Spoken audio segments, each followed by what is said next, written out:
Donc alors, la vidéo précédente, nous avons vu du coup la présentation du concept, un petit peu de l'utilisation du contenu. Maintenant, du coup, on va simplement l'appliquer sur, euh, sur la proposition numéro 1 et du coup la prouver de cette manière-là avec la notion de contenu présentée dans la vidéo précédente. Donc ici, on va reprendre un peu le même principe.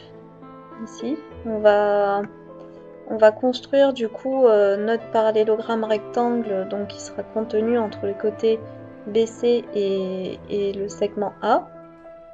Donc pour ce faire, on construit notre perpendiculaire ici passant par B et on reporte notre mesure du segment A ici sur l'extrémité de B. Donc on fait comme ça. Hop, je baisse un petit peu. Tac.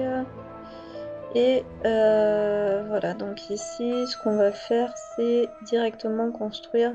Donc ici, ce qu'on va faire, je sais que mon point, il sera ici, c'est construire la parallèle à ce segment ici. Hop. Et ensuite, je vais construire du coup les parallèles passant par les points, donc la deuxième extrémité, et puis les points qui découpent de manière aléatoire notre segment BC. Voilà, donc je peux effacer mes traits de construction. Ici, je vais un peu plus expliciter le segment que j'ai tracé là. Hop, tac. Hop, et voilà, on va laisser les autres parallèles. Donc ici, c'est le segment A. Et c'est le même que celui-là, donc c'est le même que le marron ici. Maintenant, je vais noter mes points. Donc ici, ça va être D. Là, ça va être B'.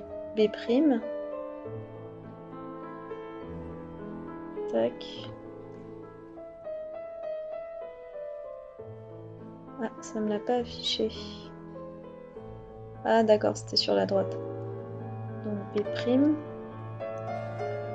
Tac. Ici, je vais faire... Hop, je vais mettre les deux points. Tac, ici je vais le nommer K'. Hop.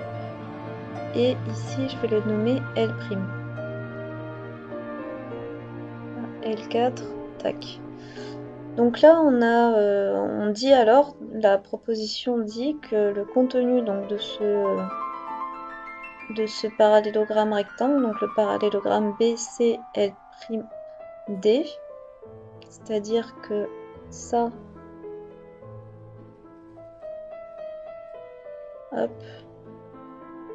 donc cette désignation de deux vecteurs qui forment ce vecteur-là, et ben c'est égal à la somme de ces vecteurs, c'est-à-dire que ça va être égal à la somme de ces forces. Le grand vecteur, ici BL, sera égal à la somme des forces de ces trois vecteurs. Donc on va les colorier pour bien les distinguer.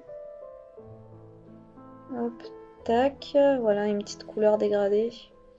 C'est pas mal. Hop, hop, et du coup, ils seront contenus dans ces vecteurs ici. Donc on continue tranquillement. Et donc, effectivement, ce que nous dit la proposition, du coup, là en l'occurrence, par construction, les parallélogrammes BK, B'D, K, L, K', B' et L, C, L', K' sont contenus par définition. Donc pareil, hop, petite couleur. Et en fait, ce qu'on va remarquer, c'est que, hop, orange, c'est qu'ici, comme ils vont être, comme en fait ces parallélogrammes là, les K, ces petits parallélogrammes qui découpent le grand parallélogramme, en fait ils vont être contenus avec le même segment que le grand parallélogramme. Donc c'est pour ça en fait que ça fait que lorsqu'on va sommer ces vecteurs, ça va donner la même force que le grand vecteur au final. Donc ça veut dire quoi? Ça veut dire qu'au final, quand on va appliquer la la loi du contenu, on va avoir ça. On va avoir que bb' est égal à a rond bk, c'est-à-dire que ce vecteur rouge va être égal à la composée de ces deux vecteurs. Ensuite, k, donc le vecteur orange, ce sera la composée du vecteur marron et du vecteur orange kl.